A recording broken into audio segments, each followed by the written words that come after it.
大家好啊！今日2025年嘅10月27號，立法會前主席啦，而家梁君彥9月29號宣布唔參選，政圈一直流傳換屆選舉以年齡70劃線嘅說法開始應驗。除咗梁君彥之外，其餘嗰11位70歲或者以上嘅議員之後亦都有啲陸陸續續宣布唔參選。新民黨主席嘅立法會議員葉劉淑儀，佢75歲。10月8號，即係大概10日之後接受香港01訪問嘅時候就強調冇可能一刀切，冇可能。5日之後，葉太出席立法會嘅會議，被記者追問佢參唔參選，佢就一臉嬲字，就叫記者唔好阻住我開會，行開。佢直至到對上呢個禮拜六，新民黨公布參選嘅名單時候，先至宣布唔參選。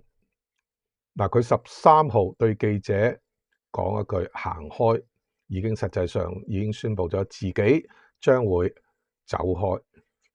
葉太喜怒形於色，係咪甘心情願退下立法會呢個舞台，一早已經寫喺佢個面上邊。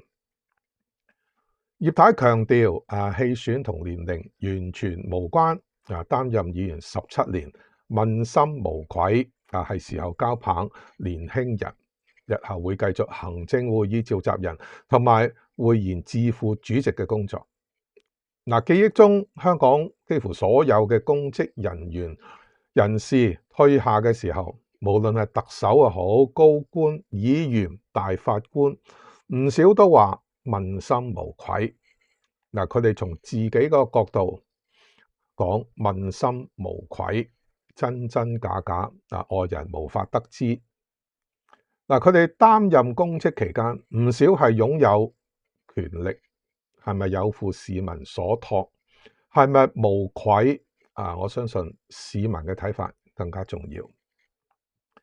葉太港大畢業，1975年成為政務官，1996年出任入境事務處處長，1998年升任保安局局長，政治前路一片光明。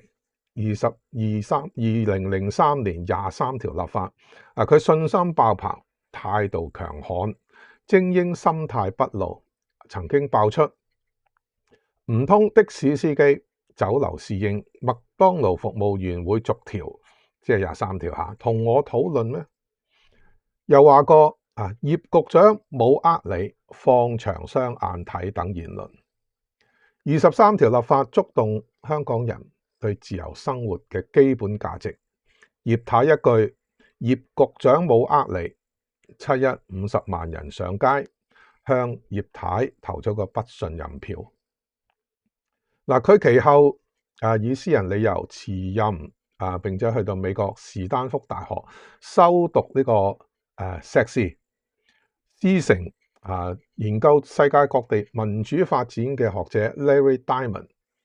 返香港之後轉咗跑道，成立智庫，初次參加立法會補選，輸咗俾陳方安生。1998年佢再參選贏出，到2010年創立咗新民黨。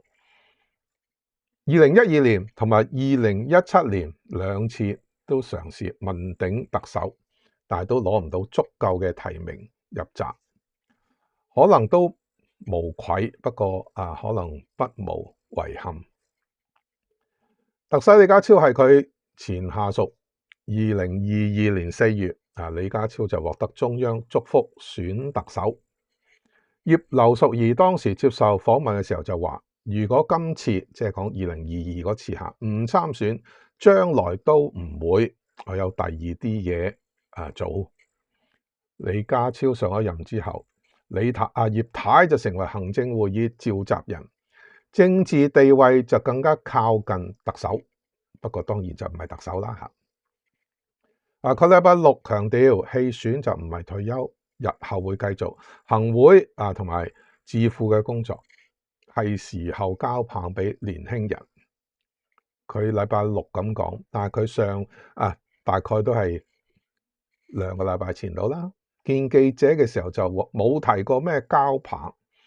當時佢話參選最重要，考慮係咪有能力，總唔能夠隨便俾個年輕嘅。新民黨喺啱啱完咗呢屆嘅立法會有6席，除咗葉太2位副主席黎棟國73歲，容海恩48歲都宣布唔參選，僅3人可以嘗試去爭取連任。選委界嘅議員陳家珮就轉戰地區直選，選委界何敬康同埋新界東北議員李梓敬爭取喺許翻佢哋自己之前嗰個界別度連任。其餘5人後參選嘅都係首次參選。新民黨由葉太一手創立，選舉之後嘅議會裏邊隨時清零，咁佢向邊個交棒呢？葉太係港英培植嘅精英，同傳統同埋新一代嘅愛國團體格格不入。佢努力爭取中產支持，打公務員牌，走溫和嘅保守路線。改制之前嘅立法會地區選舉有35席，比例代表制對中小型政黨有利。新民黨以葉太掛帥，帶住一啲新人，仍然有一定嘅政治空間。2020年後政治局面變化翻天覆地，泛民喺議會清零，所謂國家隊日益強大，新民黨面目就變得更模糊，空間越嚟越窄，同愛國陣營嘅分歧亦都更加明顯。政府早前提出同性伴侶登記機制嘅草案，葉太係行會召集人，佢帶領喺立法會嘅黨員投政府票贊成草案，但係就成為唯一支持政府嘅政黨。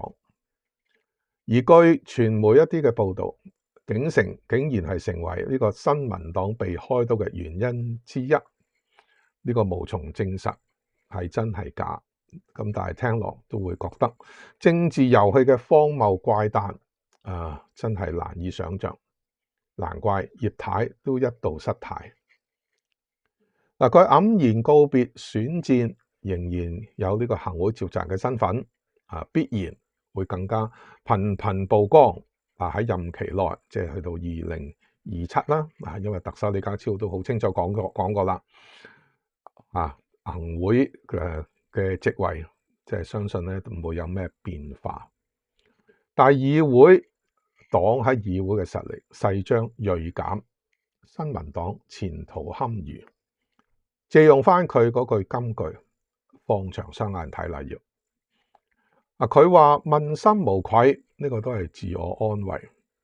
今日佢個人、佢嘅黨以至香港面對嘅政治怪異局面，邊個需要負上責任呢？今日講到呢度，多謝大家收聽，請繼續喺平台 comment、like、share，拜拜。